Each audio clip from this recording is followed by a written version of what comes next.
Okay guys, today we are going to be setting up Unit 2, so go ahead and get your spiral notebook out. If you remember last time, we took notes and we finished up Unit 1, so we're going to set up Unit 2 just like we did Unit 1. So what you'll need is your spiral notebook, and you will need one of your Post-it tabs or Avery Ultra tabs, whichever one you got. I'm going to be using orange, so just pick a color and then you'll use that color. So I'm gonna flip open to Unit 1 so I can talk to you about why we placed this here.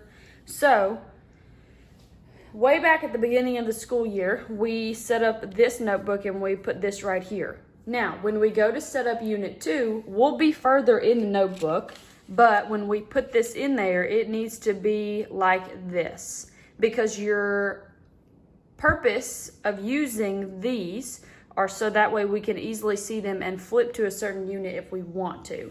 So that's where we're going to place it, right below that first one, but on the correct page. So the end of Unit 1 was page 13. This was the last set of notes that we took. So we have page 14, which is on the left-hand side. This one is actually going to stay blank because when we start a new unit, it always needs to be on the right side of the notebook. So on page 15, here we go. Get you a tab. So you should be on page 15 and you should have a tab. Now here's how I do this. I know roughly about where it's supposed to be, but I'm going to take the Unit 1, kind of look, see what line it's sitting at, so that way I know, hey, I need to put this tab right here at the beginning of this one. So I'm going to stick this down. Remember, when you stick this down, the clear part of it should be on the paper, and the tab part that's colored should be sticking off of the paper. Okay, so I have that stuck down onto page 15. So now look, here's what it looks like. I'm going to be able to see Unit 1 and Unit 2 when my notebook is closed. So when you stick it down, just make sure that it's right underneath Unit 1.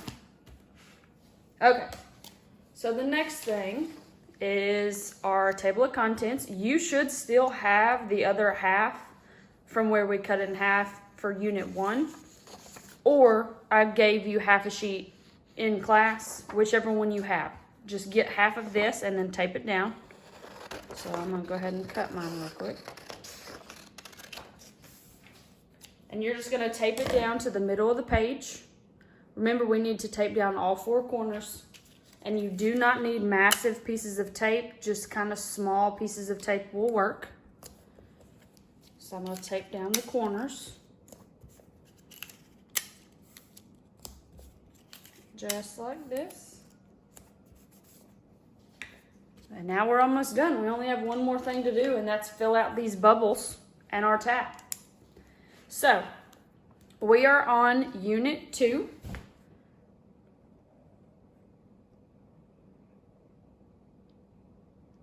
So go ahead and write Unit 2. And the title of this unit is Linear Functions.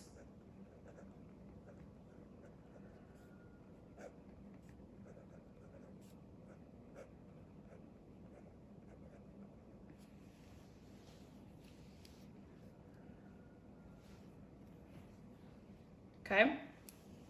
So Unit 2 is linear functions. Once you have those 2 things filled out, we now need to put the same information on this tab. So what I do is I'd like pull the paper back a little bit, bend the paper, and then I'll turn my notebook so that way I can write on this. Now, remember, you should be writing in pen on these because pencil usually smudges off. But when you write in pen, you need to write it and then leave it alone for a few minutes so that way it can dry. Especially mine, because I'm using like the liquid gel pens. So Unit 2.